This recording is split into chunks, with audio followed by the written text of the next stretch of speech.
The 176th edition of the Roy's Boys podcast starts right now. Carolina basketball family is the strongest there's ever been, there ever will be.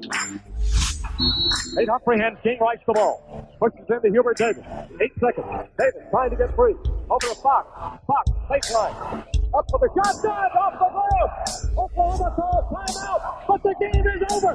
The game is over. Carolina has upset number 1 Oklahoma. Been ready on his second attempt. That one is no good. They battle for it. Loose ball. Recovered Marvin. He scores. With 20 seconds left to play. Goes back to Michael Jordan. Jumper from out on the left. Good! 63, 62, 13, 12, 11. Georgetown with one timeout. Brent Brown looking. Throw away to Worthy. 35. The Tar Heels are going to win the national championship. Carolina with foul. He takes the timeout. Technical foul. Technical foul. Brown gets it into Williams. Here comes Williams front court. Williams on the drive. Gets it back out the head. Long outside shot. Short rebound. It's over. And how about the Tar Heels? They are the national champions. The Tar Heels are the national daggum champions. And that's what it takes when you big time games. You got to compete. You do it with your brain, and you got to do it with your heart too. And that's pretty doggone good. From QCBroadcasting.com, this is the Roy's Boys podcast with your host, Josh Marlowe. Everybody, welcome to another edition of the Roy's Boys podcast. We are powered by Carolina Electrical Services.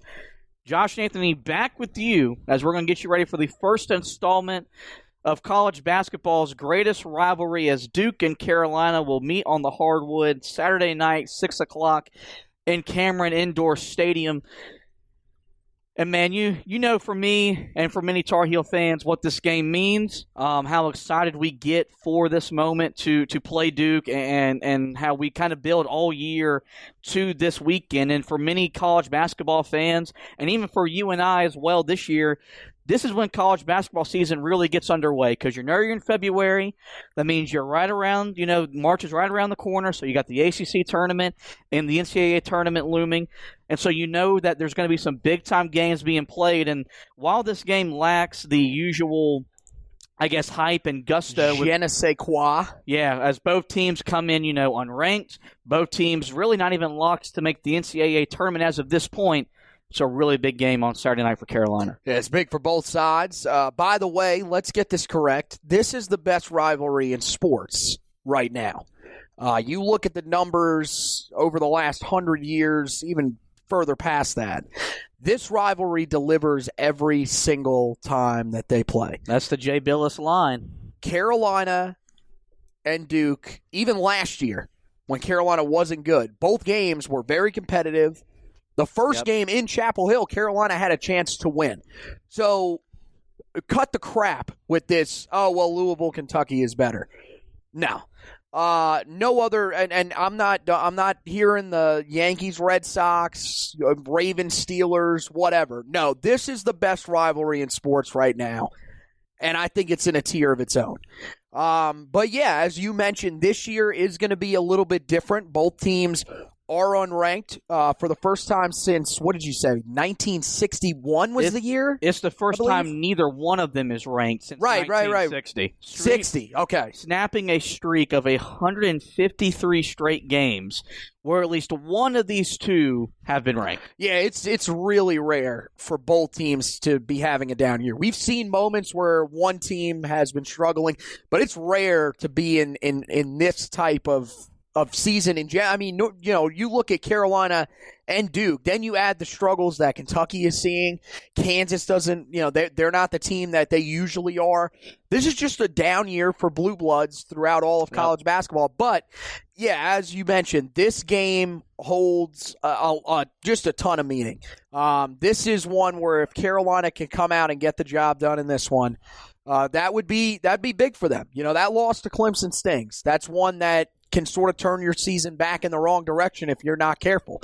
This is a game where if you win this can turn your season right back in the right direction. I know this team's 7-6, this Duke team. I know this team lost to Miami and was pretty much getting blown out most of the way. Had to come back and make it an interesting game. But if you win this game, you feel like this is a big win.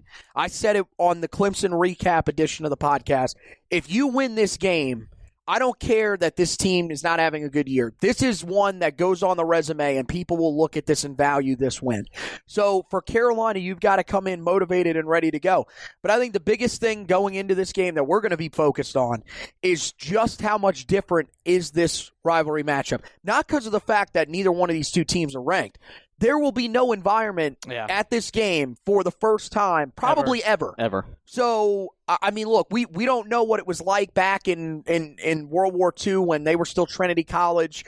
Carolina may have played them back. We don't know if they had fans there. Couldn't tell you. Weren't alive, shockingly. But this is unprecedented for this rivalry, and it's going to be interesting to see how much different it is, mainly, but also how the teams handle the fact that you're not going to be able to feed off a crowd to make some of the runs that you would in a normal matchup between these two teams. Right, and so the good news is, I think, for Carolina, is that in this, we got to talk about resume building and all that, because that's our job as writers and podcast hosts for a team that's right now not square in the NCAA tournament. They have one quad one win. But for Carolina, it is what it is. The thing about this game is you got to look at the microscope of you just got to play. It's about taking care of what you can control and let the outside stuff take care of itself. I know that's cliche, and I know that it's crap, but it really applies to this Tar Heel team this year. You got to play within the rivalry. Yeah. Soak it up. Play this game like you're playing for your life. I mean, that's how you have to play this game. Well, and I think Roy Williams, he says it best every time we get to this game, in this situation, this moment, is to just lose yourself in the game. You go back to last year, that game in Chapel Hill, which Carolina eventually lost. The first half of that game was the best that team looked maybe all season long, because they rose to the occasion. Yeah, that's not saying much, but you're right about that. The moment wasn't too big for them. The moment for Carolina in this game isn't too big for them. You came to Carolina to play in these types of games right here. That's why you put on that jersey. Yep. That's why you come play for Roy Williams, so you can go 8 miles down the road, play in a Gothic cathedral, which is a basketball haven, and play in a game that everyone grows up wanting to play in. No one grows up wanting to play in Louisville, Kentucky, or Kansas, Missouri, or UCLA, USC, or Michigan State, Ohio State, whatever in basketball. Everyone wants to play in this. Those were some extremely random matchups outside of Louisville and Kentucky. Because there's no other rivalry that is this rivalry. And so the good news is that I've got two great guests that are going to be on the podcast with us today. Travis T-Bone Hancock from the Mac Attack right here in Charlotte, and Brendan Straight Marks. legend. You know someone that knows him, right? Someone that was maybe an intern on his radio show. I know he went to high school with Chris Paul. He'll probably let that be known on the show. I know he has a great dog named Mabel, and he had a great intern named Anthony. His best friend is Mark from Gastonia, so he's going to join. Yeah, we're not going to have Mark on for this. Right, no. We're going to have Travis T-Bone Hancock on to talk about this rivalry, and then my guy who I've been trying to get on for almost a month now, Brendan Marks from The Athletic. This man's exclusive. He's taking a little time off and everything like that. We do want to say this. I know you'll probably ask him about this, but I did want to say this too. I really hope that everything is well with his family, because I know you said that from communicating with him, his mom battling COVID was going through COVID. So I wish him the best, and he's one of the best, man. So that's going to be really great. And so they'll both join us a little bit later in this show, which is going to be a loaded, jam-packed show today here on the Royce Boys podcast. Before we get to those interviews, though, let's talk about the last time we saw both these teams, and I think that's really going to play in how both these teams play on Saturday. You mentioned Duke's coming off a 2-point loss at Miami, and look, in the grand scheme of things, really bad loss for Duke. They'd won 2 games last week. They were starting to turn the corner. Mark Williams has really brought a lift to this team. Matthew Hurt's been phenomenal for Duke all year long, leads them in points and rebounding. I know Miami isn't good, but Jim Larrañaga's a really good coach, and I feel like every year he finds a way to either beat Duke or beat Carolina, because they always play him tough. And so I think as Tar Heel fans, and we made fun of them on Monday night for a little bit about that loss for losing to Miami. For Duke, it's a lot like for Carolina, some of their losses this year. Is it a good loss? Absolutely not. But is it understandable in the grand scheme of how this season's coming together? Yes. And because Carolina had another one of those losses on Tuesday at Clemson. That's the worst I've seen Carolina look all year long. And I thought they looked god-awful at NC State. I thought they looked horrid in the final 8 minutes or so against Georgia Tech. I thought in the wins over Notre Dame and Miami, they looked mediocre at best in the ACC.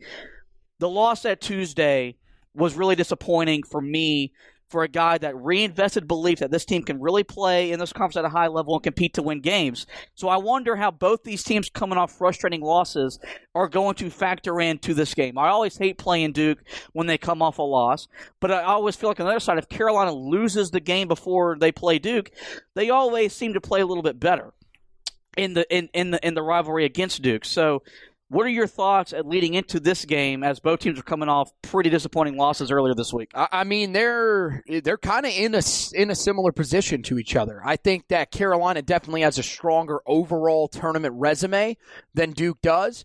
But yeah, I think these two teams are coming off losses that you look back on and you're going to say later in the season, how did they lose these games?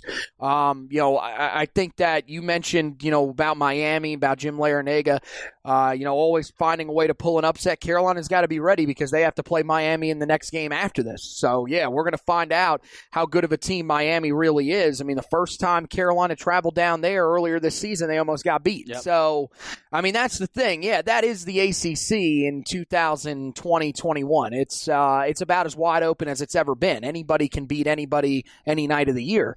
But I think that there are still some expectations, and justifiably so. Carolina had things turned in the right direction. And look, I want to make this clear. I don't think I made this clear enough on the recap podcast for Clemson.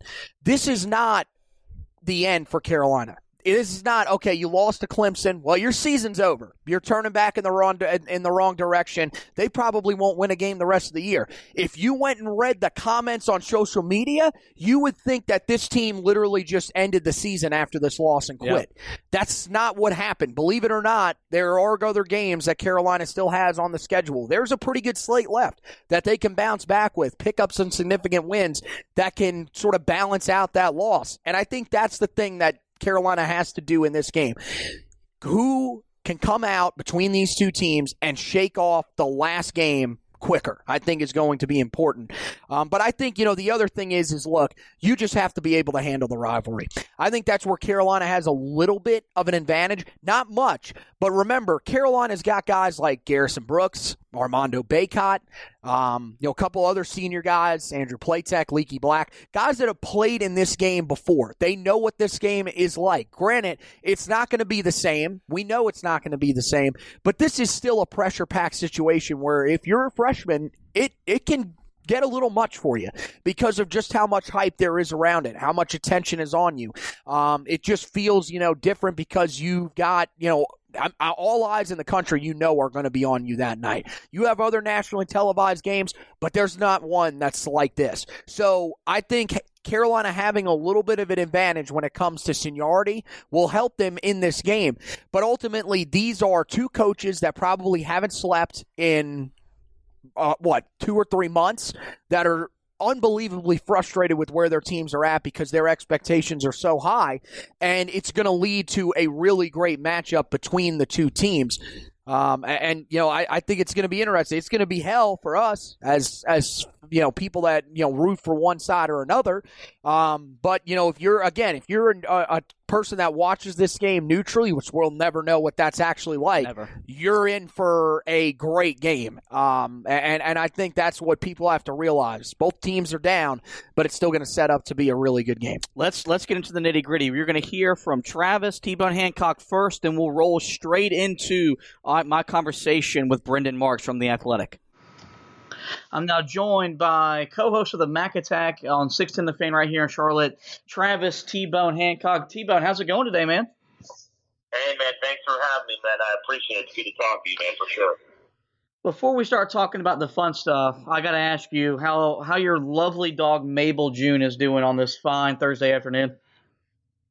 She's good. She's right next to me, my co-host. She's my co-host here. Oftentimes when I do interviews, she makes noises in the background, so she's been on in Seattle, Kansas City, Green Bay. So she's